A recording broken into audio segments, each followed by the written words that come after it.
तो आपने जैसे एक सेकंड पॉइंटर बताया कि 3 ईयर ऑफ वर्क परमिट सिर्फ उन लोगों को ही मिलेगा जो या तो मास्टर्स करने आ रहे हैं या पीएचडी करने आ रहे हैं, तो वो स्टूडेंट्स जिनका ऑलरेडी वीज़ा लग गया है, या वो स्टूडेंट जो अभी डिप्लोमा 1 ईयर या 2 ईयर का करने के लिए आ रहे हैं, जिन्होंने अपना पैसा ऑलरेडी इन्वेस्ट कर दिया है, उनको वर्क परमिट मिलेगा कि नहीं मिलेगा?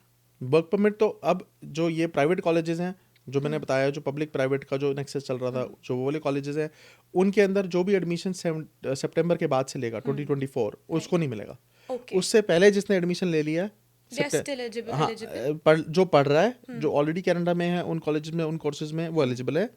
जो एडमिशन ले चुके हैं for Jain batch, for May batch, वो एलिजिबल है। जो सितंबर बैच से वहाँ जाएंगे उनको नहीं मिलेगा, वर्क परमिट ही नहीं ठीक है, मिलेगा। उनको नहीं मिलेगा। अब एक और नई अपडेट आई है और नया चैलेंजेस बच्चों को फेस करने पड़ रहे हैं। उनको जब से पता लगा है कि ये कॉलेजेस की ये लिस्ट है और हमने एडमिशन लिया हुआ है फॉर सितंबर बैच या for May batch, and people want to change, कि डर गए हैं। मे बैच को डरने की जरूरत नहीं है, लेकिन अगर कोई डर गया है और वो कह रहा है कि मुझे तो फीस रिफंड करके दो, I don't want to study in your college, वो फीस ही नहीं रिफंड कर रहे, नॉन रिफंडेबल है, ये है वो है, फीस ही रिफंड नहीं हो रही है।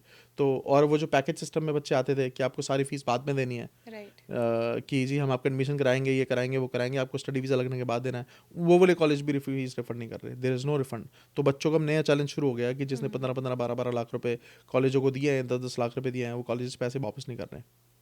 तो ये तो मैं हमेशा से कहता था कि जब आप कनाडा आ रहे हो, बहुत समझ के आओ, कोई भेड़ चाल मत करो। पहले रिसर्च करो कौन से कॉलेज में जा रहे हैं, कौन सी यूनिवर्सिटी में जा रहे हैं, कौन सा प्रोग्राम कर रहे हैं, उसका बेनिफिट क्या है। एजुकेशन काउंसलर्स होते हैं, उनसे कंसल्टेशंस लो, जिसको काम का पता है, जिसको आपको गाइड कर सकता है। जब भी आपको फॉर एग्जांपल आपको इंजीनियर बनना है, तो आप किसके पास जाओगे सलाह लेने? आप डॉक्टर के पास थोड़ी जाओगे, राइट? आप किसी इंजीनियर के पास जाओगे, या कोई ऐसा बंदा जिसने वो पाथवे किया हुआ है, या जिसको नॉलेज है, जो रोज लोगों को समझाता है। आप ऐसे आदमी से पूछोगे कि मैं ये काम करूं, ये पढ़ाई करूं कि ना करूं। तो जो करियर काउंसलर्स होते हैं, उनका रोज का काम है, उनका प्रोफेशन है, they will charge you something, लेकिन आपको कम से कम गाइड करेंगे। अब ऐसे भेड़ चाल में कोई एजेंट है जो एजुकेटेड नहीं है, या उसको इतने इनफ नॉलेज नहीं है, उसने उसके पास कॉन्ट्रैक्ट है किसी कॉलेज का, और वो उसी कॉलेज में भी बच्चे भेज रहा है, आपको भी भेज दिया, जाओ जी जाओ, कुछ ना कुछ बन जाएगा आपको वहाँ जाके। तो कनाडा में आके फिर धक्के खाने, और खा रहे हैं बच्चे। और मैं हमेशा सबको यही कहता हूँ जी, हमसे ज़्यादा नॉलेज, क्योंकि हम बिजी हैं अपने कामों में, इंडिया में बैठे माँ बाप को ज़्यादा पता होता है, क्योंकि वो यूट्यूब पे देखते रहते हैं videos, they are more updated कि अब क्या चल रहा है। अभी हो गया कनाडा में बर्फ़ ज़्यादा पड़ गई, कनाडा में वेदर ख़राब हो गया, कनाडा में मिनिस्टर ने ये कर दिया, उनको सारी खबरें होती है कनाडा की। एक इंडियन मीडिया, पंजाब का मीडिया और बाकी शहरों का वो, बाकी अपने उनके बच्चे रिश्तेदार आए में, वो सब बताते हैं उनको सब पता है यहाँ क्या हो रहा है। तो उनको ये सच्चाई तो पता चल गई है कि कनाडा वो आसान नहीं है। वो जो ड्रीम कंट्री जो दिमाग में प्लान होता है कि वहाँ पे ऐसा है, वो सब नहीं है। यहाँ पे आके मेहनत करनी पड़ेगी, और उस मेहनत को अगर आसान बनाना है तो प्लानिंग करके आ जाओ। नहीं तो अगर आपको ये पता है कि इस कंट्री में आसान नहीं है तो मत आओ। अगर आप मेंटली प्रिपेयर्ड हो तो आओ, और सीधे रास्ते आओ। और अपने पेरेंट्स का पैसा या अपना पैसा लगा रहे हो तो सही जगह इन्वेस्ट करो, इट्स इन्वेस्टमेंट।